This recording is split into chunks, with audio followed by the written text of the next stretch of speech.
Welcome to the 2024 election cycle. We all know it's a presidential year, but here in California, you've got a lot more decisions to make than that one. The next biggest race is for U.S. Senate. This Senate seat hasn't come open in a long time. The last time it was truly up for grabs was 1992, when the late Senator Dianne Feinstein first won it. Congress has no term limits. Feinstein kept this seat for 31 years until her death last September. Senator LaFonza Butler, appointed to fill the seat, isn't running. So your choices now are Democrat Adam Schiff and Republican Steve Garvey, the top two vote getters in the primary. You'll also be voting on a congressperson no matter which of California's 52 districts you happen to live in, because the House has two-year terms. Same goes for the state assembly, with all 80 seats up for election. There's a 50-50 chance you'll also be voting for state senate. They have four-year terms, so half of the 40 seats come up for election each year. Depending on your location, you might have a lot of local candidates and issues to vote on, or relatively few. But statewide, we all get a chance to be lawmakers because California has 10 statewide propositions on your ballot. These would enact new laws on issues from taxes to crime to rent control. The numbering system's a bit wonky, but you're going to see Props 2 through 6 all put on your ballot by an act of the legislature, and another batch, Props 32 through 36, those came from interest groups with clipboards in your grocery store parking lot asking for your signature. You have the right to cast a vote on every race on your ballot, but you don't have to. That's a myth. Leaving parts of your ballot blank is just called undervoting. It doesn't stop your votes on the other races from counting. It just means you're leaving those specific choices up to other people. One part of the ballot where undervoting tends to happen a lot is that list of ballot propositions.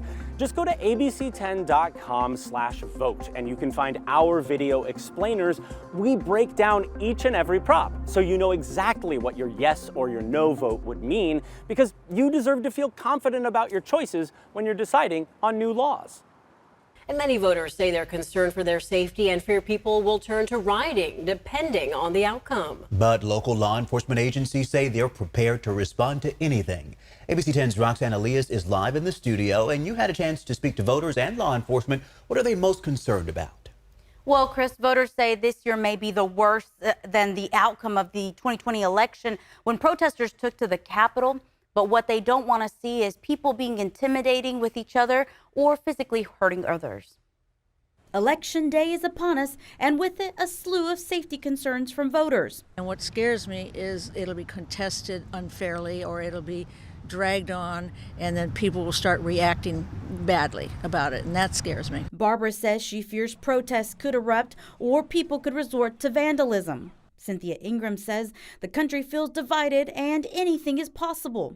Just a lot of rhetoric, a lot of misinformation, lots of problems with just divisiveness, a lot of divisiveness. And so I really hope I hope we can get past that. In the past, Capitol Books on K Street in downtown Sacramento witnessed protesters who believed the 2020 presidential election was rigged and gathered at the state capitol. And if it turns into something like 2020, we've already been through that. Capitol Books owner Ross Rojek says Sacramento police are checking in on them and there is open dialogue. The California Highway Patrol also says it monitors for all potential unplanned demonstrations at the Capitol. They have officers ready to respond for public safety and to protect state property. In Placer County, the sheriff's office says they don't have any known threats right now, but are prepared to respond. We will have deputies out on election day, providing election security. They're going to increase patrols in the area of vote centers. It's something that we do every year during elections just to ensure the safety of people who are voting, as well as the safety of poll workers on election day. Voters are just hoping the day will go by smoothly, and they're asking people to be kind and respect each other. Let's rise above it.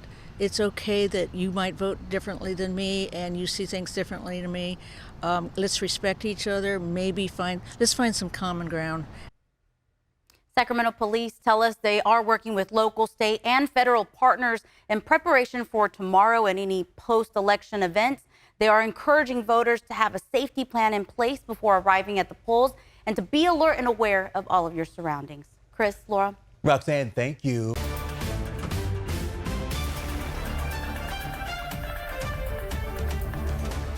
Sharon asked us about Prop 32, the minimum wage question. She wants to know, will raising the minimum wage continue to drive restaurant prices even higher?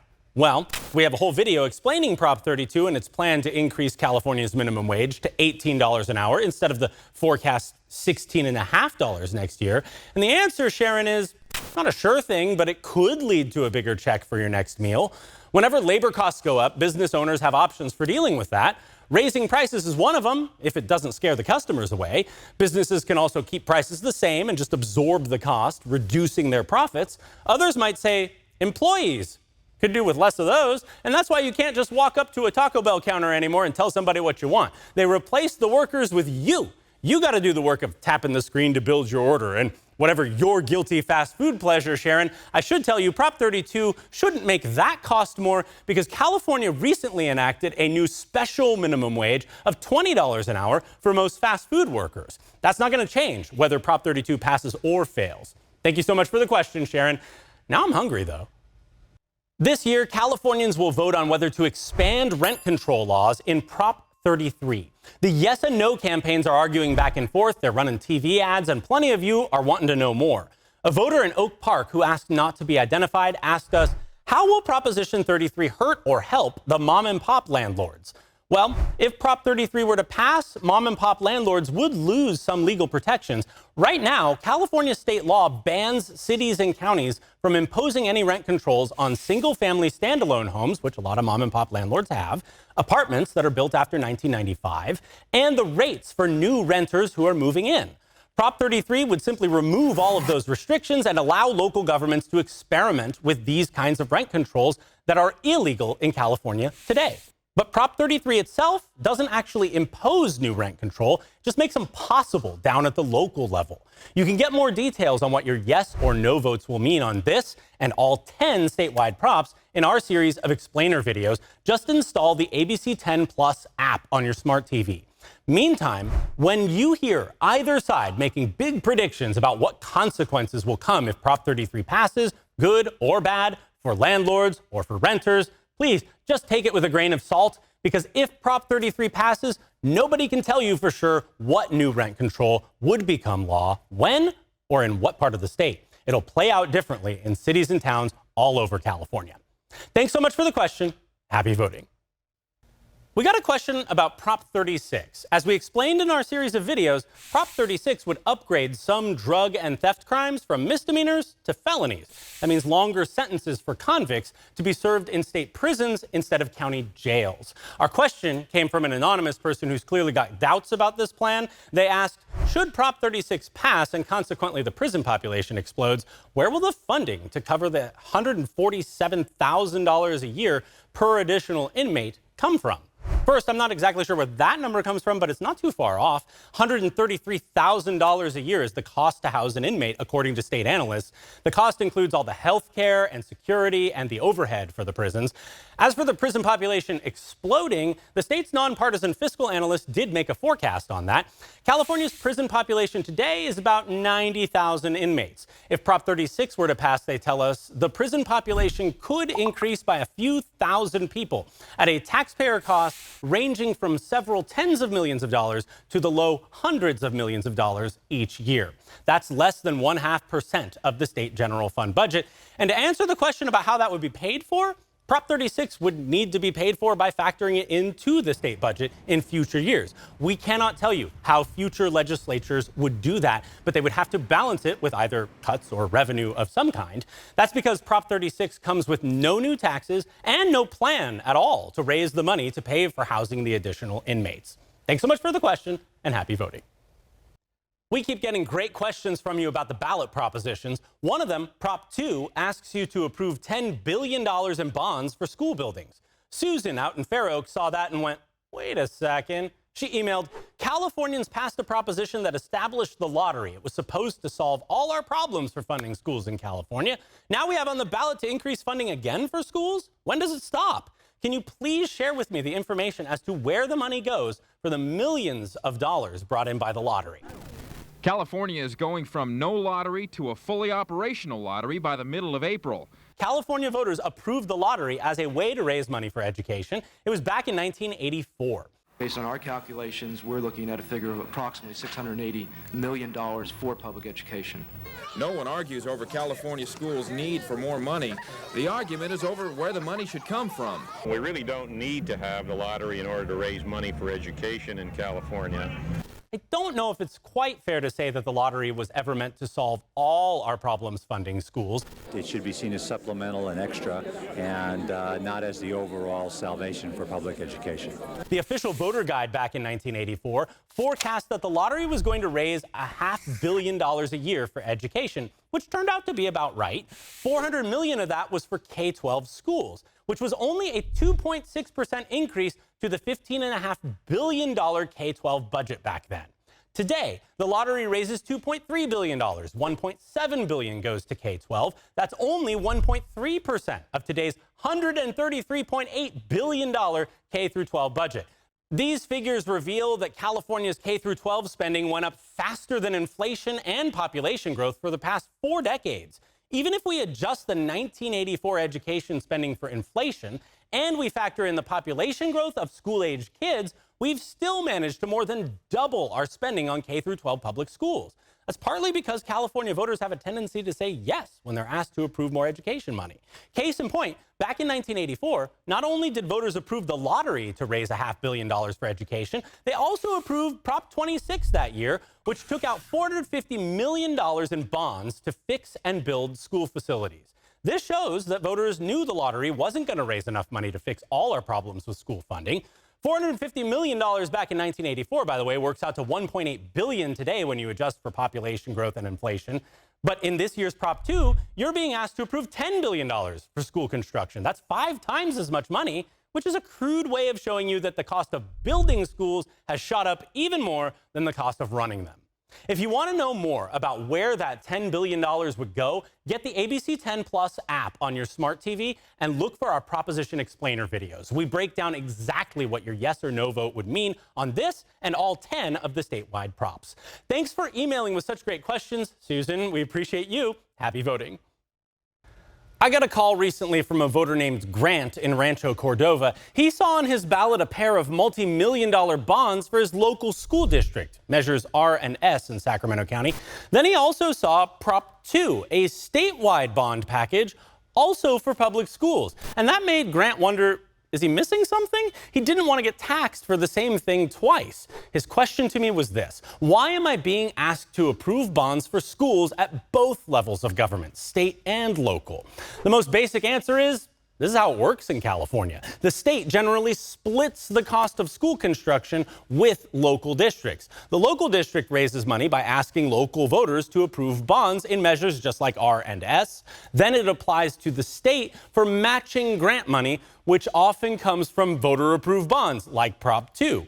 The local bonds get repaid by Grant's landlord as property taxes over the next few decades. The state bonds get paid back from the state budget instead. That is the budget that we all pay for with our state taxes, mainly income tax and sales tax. It is a way to raise big piles of money to do expensive things like fixing and building schools. The bonds pay interest over time to the investors who buy them. In exchange, those bonds spread the cost over time for the taxpayers. And by splitting it between the state and the local levels, California also spreads the cost of paying for school construction to different sources of tax money. Thanks so much, Grant, for this question, and happy voting.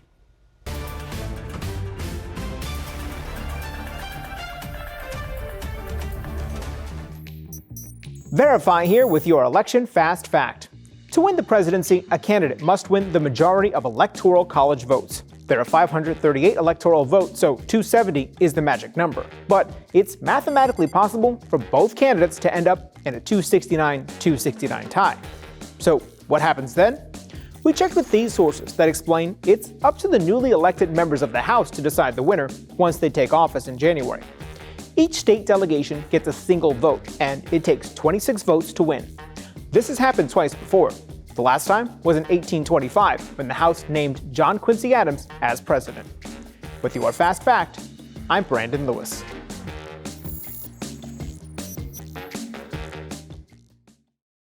In an election that many anticipate will be very close, the campaigns are focusing their efforts on the remaining undecided voters. But What about those who voted early and then have a change of heart? Can you change your vote? Let's verify. Our sources are the National Conference of State Legislatures, various state election laws, Sylvia Albert, Director of Voting and Elections with Common Cause, and Rachel Ori with the Bipartisan Policy Center. All of our sources say it's impossible to change your vote once your ballot is scanned or opened.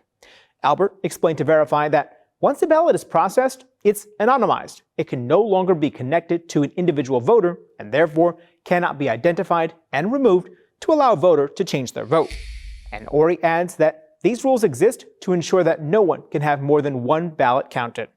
So, no, you cannot change your vote once it's been processed. A few states have procedures for replacing your original mail-in ballot in certain circumstances, but that only applies if the ballot hasn't been processed and you meet their deadlines. With your Verify, I'm Brandon Lewis. Social posts warning against voter fraud are calling on state election officials to clean up voter rolls by removing ineligible people from their records. But do election officials already do this? Let's verify. Our sources are the National Voter Registration Act, the Help America Vote Act, the National Conference of State Legislatures, the Electronic Registration Information Center, and various state election laws.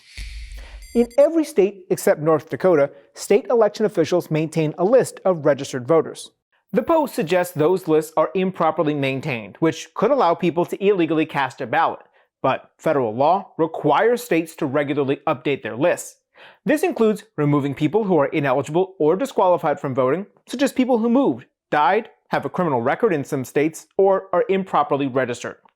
Most states use Social Security records, change of address forms, and shared voter databases to do that at least every 2 months, although states can generally make their own rules about how often this happens, so long as it occurs in a uniform and non-discriminatory manner and not within 90 days of an election. When a state suspects a voter should be removed, but it's unclear if they're still eligible, federal law requires officials to send a notice and wait 2 general election cycles before removing them. So, yes, election officials are regularly cleaning voter rolls per federal law. North Dakota stands alone because it doesn't require voter registration. With your Verify, I'm Brandon Lewis. Recently, some people on social media have resurrected old claims that thousands of dead people voted in the last presidential election. Many call out Michigan and Missouri as states where this happened en masse. Others warn this type of voter fraud could happen again in the 2024 election. So let's verify. Is there evidence of widespread cases of dead people voting? These are our sources. In the days after the 2020 election, one of the most viral claims of deceased voter fraud focused on a Michigan man who died in 1984. The Michigan Department of State called it misinformation, adding ballots of voters who have died are rejected in Michigan, even if the voter cast an absentee ballot and then died before Election Day. The National Association of Secretaries of State says all states remove the names of deceased voters from voter rolls, adding voters who forge dead relatives' signatures on ballots can face fines, probation, or prison. Jason Roberts, a political science professor at the University of North Carolina at Chapel Hill, says only a handful of people try this type of fraud each election, making it very, very rare. For instance, in 2020, a team of researchers at the Stanford Institute for Economic Policy Research analyzed roughly 4.5 million voter records from the state of Washington. They found only 14 cases where a ballot may have been stolen and submitted on behalf of someone who had died. Now, even if a dead voter's ballot mistakenly gets mailed, signature verification and voter fraud laws create additional safeguards against anyone else filling it out and submitting it. So we can verify, no, there is no evidence of widespread cases of dead people appearing to vote. With your Verify, I'm Ariande Till. Election Day is Tuesday. In most places, the polls will close between 6 and 8 p.m. local time. But what if you get there right before closing time and there's a line? Can you still cast your ballot? Let's verify. Our sources: various state laws and elections officers, the Bipartisan Policy Center, and the American Civil Liberties Union. The answer is yes. If you are in line before the polls close, you have a legal right to vote. Even if you're still waiting after the official closing time, no one can turn you away. Election laws are almost all written by states. For instance, this one in Arizona, quote, Any qualified voter who at the moment of closing is in the line of waiting voters shall be allowed to vote. Every state we looked at had a similar law, and many state and local elections officers reiterate the point in their voter outreach. The ACLU's voter rights guide says, quote, "If the polls close while you're still in line, stay in line. You have the right to vote." Now, if you get to the polls after they officially close and you still see a line, you're not allowed to join it. You have to be in line before the polls officially close. With your Verify, I'm Casey Decker.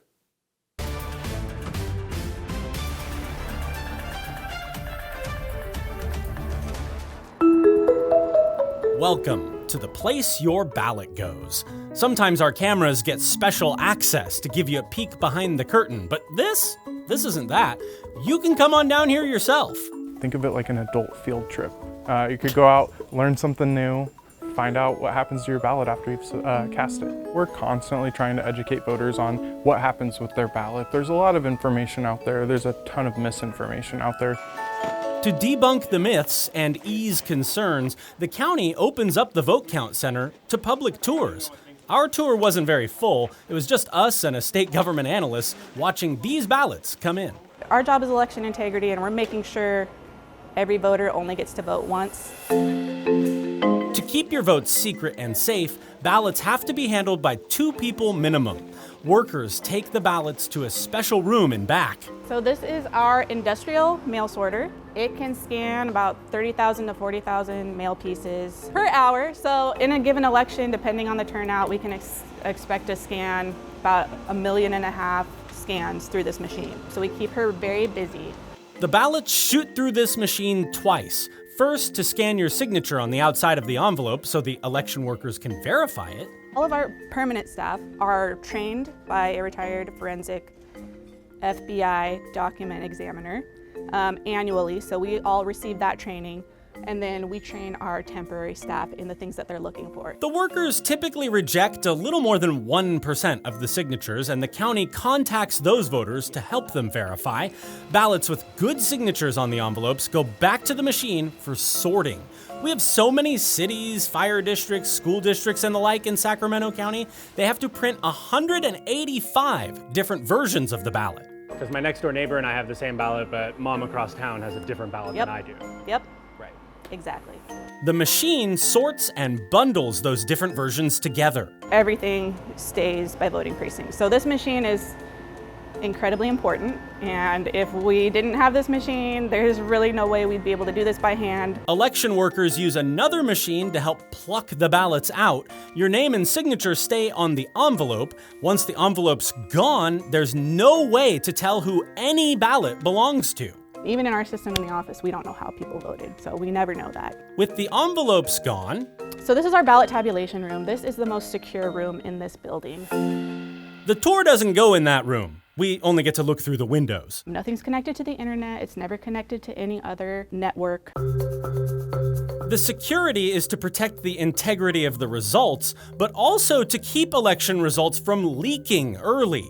People started sending their ballots in early October, but by law, the results aren't allowed to be added up until the polls close on election night. So even though we start scanning maybe a week or so before, we don't know how any race is looking. We don't know what the results are.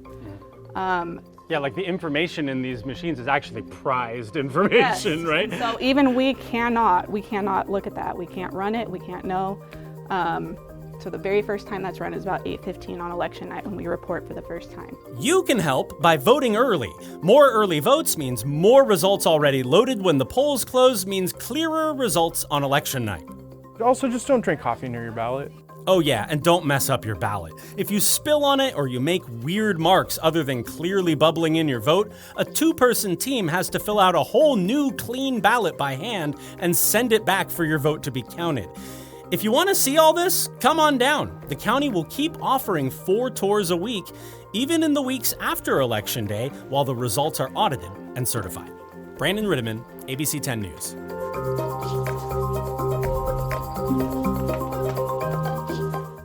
This election, the stakes could not be higher. And ABC 10 has all the national, state, and local election coverage you need. Watch us live on ABC 10 or streaming on ABC 10 Plus. For up-to-the-minute results on all our races, propositions, and the contest for the White House. And we'll break down the results as they come in with our experts. Watch Your Voice, Your Vote Tuesday night live and streaming on ABC 10 Plus. Coverage starts at 5 p.m. ABC 10, we stand for you. Thanks for watching ABC 10 Plus. And now that you're here, why don't we take a look around and see what else is here? The very first tile on your left is always going to be streaming 24/7. You can find us adjacent to that, breaking news if it's there. And then right next to that, a replay of the most recent newscast. Whether it's ABC 10 Morning News at 5, 6, or beyond, it's going to be there. The forecast beyond that, and then right beyond that, the news that matters the most. Now that you know the basic tiles, let's go up to the top and take a deeper dive into news. We have every single newscast that you would need, including To the Point with Alex Bell, taking a deeper dive into the issues. Beyond that, ABC 10 Morning News at 5 and 6 and 11, the evening shows as well. Below that, you can watch the top stories from To the Point. Under that, Dollars and Cents, where you can learn how to navigate this challenging economy. And below that, you can watch our award-winning ABC 10 Special Investigations, where we hold the powerful accountable. Going into weather, look, it's the 10-day forecast, getting you ready for the weekend and beyond. Beyond that, sports. I know you care about the Sacramento Kings. We have the most comprehensive guide to anything, everything Kings in the locker room and on the court. We have it. Below that, I know you care about the San Francisco 49ers. We can't mention base sports without talking about the Oakland A's. We have that too. What's super exciting, I know you care about high school sports. You'll never find a more comprehensive guide and team dedicated to high school sports. Backing out again, come up to the top and join me on Verify. I'm super excited about this. Our experts are checking the facts, verifying the truth for you. Jump up now to shows. Very excited about this. Oh, look, it's Take a Look. This is my show. I love movies, and if you love movies or streaming shows, whether it's on screens this big, or this big, it's Take a Look. Recently went behind the scenes, sat down with Lady Gaga and Joaquin Phoenix to talk about Joker 2. I love the movie, and oh, I just heard you shout you hate the movie. Jump in, we talk about it on this show. Other shows, Bartell's Backroads, go up and down the state of California, tank of gas getaways, one fuel cell getaway, like places like the Toy Museum. This is what kids did before they had screens. Over here, the Moaning Caverns of Calaveras County, one of the most coveted caves in all of California. You know, watching this show, I discovered there's a cave that could fit the entire Statue of Liberty in your own backyard. You'll find about that and more with Bartell's Backroads. Down below that, To the Point. It is one of my favorite newscasts because they talk about news with Alex Bell the way you talk about news. It's conversational, but in-depth at the same time. Below that, Your California Life. Love this show. Whether it's entertainment, food, beverage, lifestyle, it's there. Desiree Shepherd hosts and does an amazing job. So there you have it. It's ABC 10 Plus, the app. What do you need? We heard you and we got it. Thanks for watching. Thanks for streaming.